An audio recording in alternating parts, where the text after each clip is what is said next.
Assalamualaikum warahmatullahi wabarakatuh. Waalaikumsalam warahmatullahi wabarakatuh. Jadi pertemuan kita kali ini bakal membahas tentang yang namanya teknologi digital. Sebelumnya ada yang tahu teknologi digital itu apa? Pernah nggak sih belanja di Indomaret terus ada barcode itu belanja? Nah itu termasuk salah satu kode digital ya. Jadi ada kodenya bisa di barcode langsung nomor harganya. Nah contoh di kehidupan sehari-hari itu biasa kita temui kayak gini. Tahu nggak? Iya. Pernah? PHP? Enggak. Tapi pernah lihat kan? Pernah. Nah kalau Telkomsel tahu? Iya. Nah ini salah satu dari namanya teknologi digital. Coba kalau misalkan di kehidupan sehari-hari, kalian contohnya di luar ini deh, apa yang termasuk teknologi digital? Ya, betul. Terus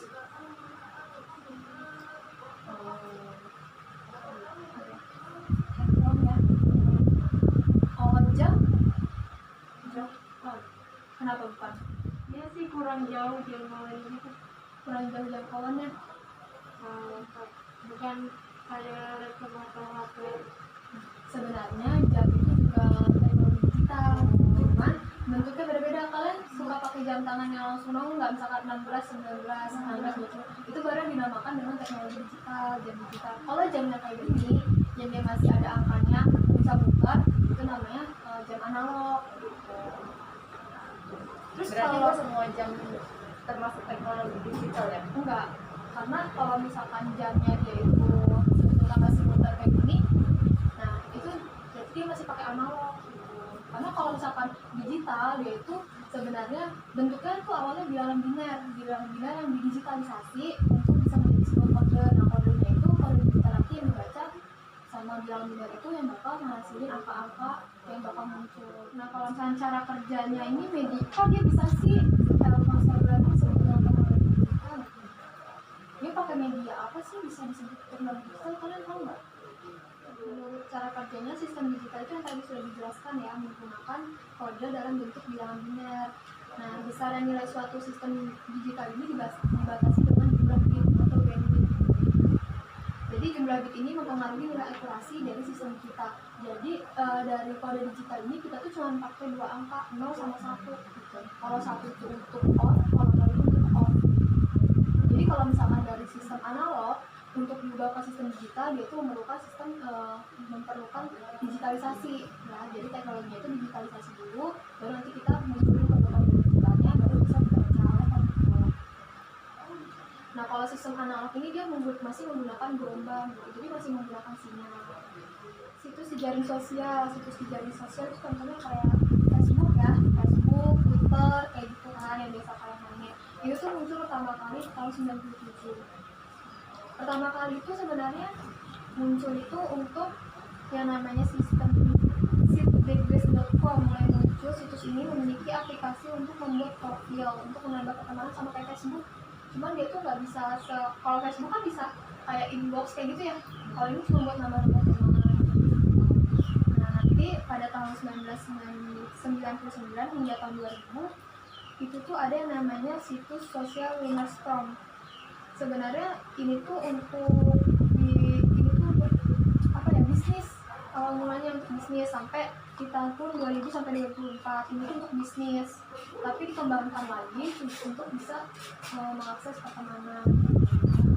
Terus baru deh di tahun 2006 itu muncul Facebook, di tahun 2009 muncul Twitter. Jadi ada kelebihan dari teknologi digital.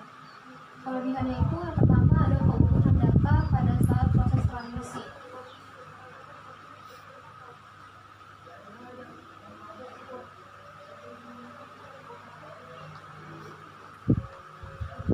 Jadi keutuhan data pada saat proses transmisi ini walaupun dilakukan dengan jarak yang cukup jauh, dilakukan dengan waktu yang nggak langsung dipindahin gitu datanya ya, tapi aman gitu datanya, datanya nggak bakal hilang kayak gitu. Nah yang kedua itu ada sistem komunikasi yang fleksibel.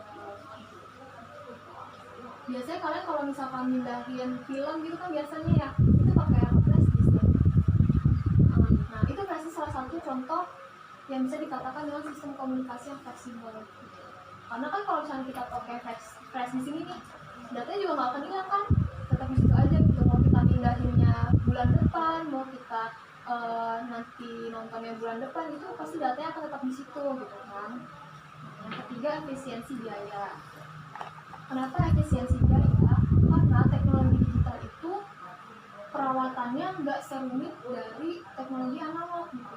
Namanya juga teknologi baru ya, pasti nggak serumit teknologi analog gitu kan. Pasti kalau teknologi analog itu udah lama gitu kan, terus prosesnya juga nggak sebentar, cukup makan waktu gitu kan. Jadi kenapa teknologi digital ini efisiensinya biayanya bagus? Karena nggak membutuhkan perawatan yang banyak. Selanjutnya ada kekurangan teknologi digital. Yang pertama itu kesalahan pada saat digitalisasi. Kan sebelum bisa dibaca oleh komputer, tadi udah dibilang ya, pasti dari sistem analog kalau untuk mengubah ke sistem digital itu kan memerlukan adanya digitalisasi gitu. Nah kalau misalkan digitalisasinya ini salah, kalau ini salah dibaca, itu hasilnya nggak akan keluar. Kayak apa ya, kalkulator lah gitu kan, kayak kalkulator nih. Kalau misalkan angka-angka yang kita butuhkan itu pada saat digitalisasinya salah atau bermasalah, itu pasti error. Kalkulator itu pasti error. Nggak mungkin misalkan 2 tambah 2 harusnya hasilnya 4, dia malah hasilnya 3. Terus dominasi dunia oleh teknologi analog, pasti masih banyak ya. Dominasi dunia oleh teknologi analog ini pasti masih banyak yang menggunakan teknologi analog. Contohnya kayak jam ini kan masih menggunakan teknologi analog gitu kan. Mungkin lebih enak dilihat atau mungkin udah biasa menggunakan teknologi analog kan ya. Jadi untuk teknologi digitalnya mungkin agak ribet gitu. Tapi sebenarnya bisa dikonversi, yaitu menggunakan analog digital converter atau namanya digital analog converter. Yang ketiga, investasi publik. Apabila kita ingin menggunakan atau menikmati layanan digital secara disertakan, maka harus dilakukan penggantian alat komunikasi seperti televisi, radio. Jadi yang tadinya analog, kalau misalkan mau ganti ke digital, itu kan pasti butuh biaya banyak. Tapi nanti waktu udah jadi digitalnya, dia nggak butuh media penyimpanan data itu. Ada yang tahu apa aja? Media penyimpanan data.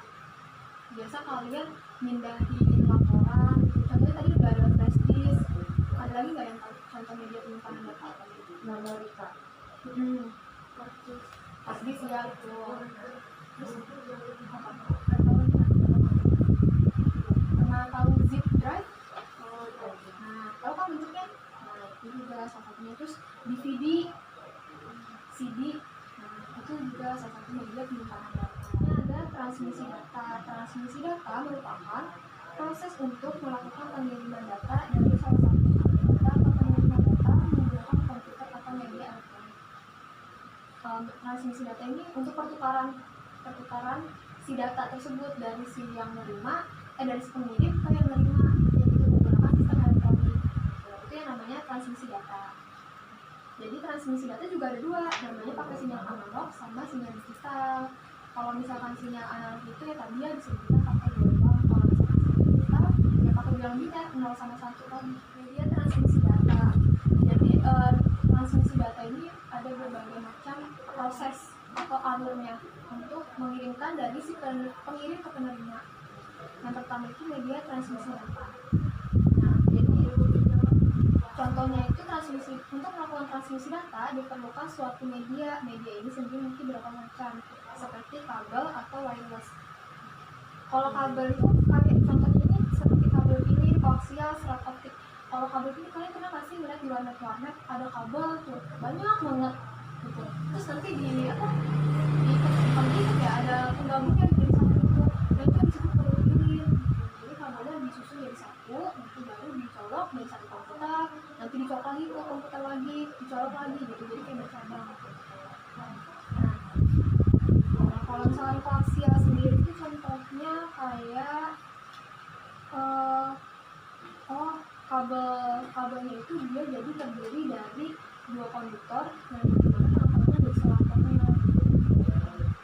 Kalau serat optik itu gelombang cahaya untuk menghantarkan informasi. Kalau wireless tahu kan ada terus kayak radio itu wireless. Durasi jalur komunikasi ini ada 2, ada point to point sama multi point. Kalau misalkan point to point menghubungkan komunikasi. Misalnya komunikasi antara dua komputer secara paralel untuk melakukan penanganan atau pertemuan. Multipoint itu menyatakan hubungan yang memungkinkan sebuah jalur digunakan oleh banyak piranti yang berkomunikasi. Contohnya konfigurasi pada jaringan bertopologi bus. Kalian SMP ada pernah belum belajar tentang apa sih kalau SMP itu TIK ya namanya, topologi bus. Kalian masih ingat nggak topologi bus itu kayak gini? Jadi topologi bus itu ada satu sumber nih, satu sumber. Jadi satu kabel di sumber itu dicabangin. Ya, ada satu sumber ya, dari satu sumber itu bercabang ke sini, bisa dipakai untuk ke sini juga, dicabangin lagi sini, ke sini itu namanya topologi bus. Nah, ada jalur transmisi data di mana merupakan suatu alat yang mampu mengirimkan informasi dengan menggunakan peralatan yang lain. Jadi nggak cuma peralatannya, nggak cuma satu, bisa diakses. Contohnya nih kayak multicast. Multicast itu adalah suatu proses komunikasi yang terjadi melalui suatu alat dengan alat lainnya. Contohnya itu kayak kalian mengakses internet, kayak misalkan kamu nih akses nyari apa gitu di link apa, tapi nggak cuma kamu yang bisa akses, dia juga bisa mengakses, dia juga bisa mengakses. Nah itu merupakan salah satu jalur transmisi data menggunakan multicast namanya. Ini ada broadcast, tahu nggak broadcast? Biasanya BC gitu. Broadcast, tahu kan ya? Nah, apa sih kalian tahu nggak sih artinya broadcast? Mengirimkan suatu alat untuk disebar ke yang lain gitu kan, biasanya dapat broadcast gitu kan, satu informasi bisa disebar ke beberapa grup gitu. Nah sama artinya juga kalau dari transmisi data, broadcast itu juga sama, proses dalam pengiriman data atau informasi dari satu alat ke alat-alat lainnya. Contohnya kayak pemancar radio, pemancar televisi. Nah, kenapa dia disebut broadcast? Karena pada saat si pemancar itu mendapatkan sinyal, dia nggak bisa ngembaliin sinyal itu. Paham nggak? Dia dapat sinyal nih. Kan kalau misalkan mau nyetel TV harus ada sinyal, radio harus ada sinyal, tapi dia nggak bisa tuh. Si pemancar itu nggak bisa ngembaliin lagi sinyalnya. Itu yang dinamakan broadcast. Ada unicast, merupakan kontak informasi yang terjadi pada suatu alat dengan satu alat yang lain. Misalnya suatu kita nelpon, misalkan aku nelpon kamu ya, aku nelpon kamu, nanti dia mau nelpon kamu, bisa nggak bisa kan depan, ada di panggilan lain. karena di panggilan lain. Nah itu yang disebut dengan jalur transmisi data unicast. Kalau misalkan kita berdua lagi komunikasi, kamu mau nelfon aku ataupun kamu nelfon dia, nggak akan bisa gitu, nggak akan masuk. Itu yang disebut dengan jalur transmisi data.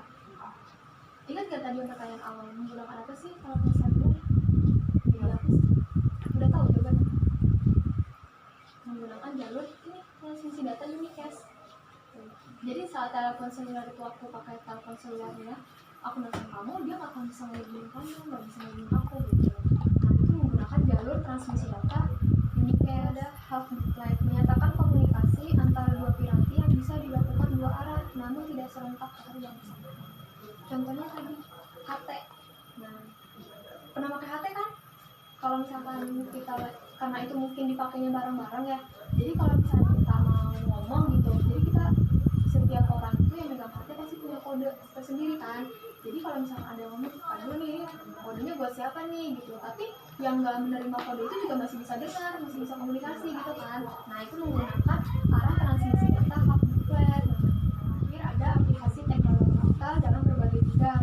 Contohnya itu pada bidang pendidikan. Coba ada yang tahu nggak kalau misalkan di dalam kelas nih teknologi digital itu bisa digunakan pada saat apa? Pada saat pembelajaran nih, ada nggak sih teknologi digital bisa dimanfaatkan?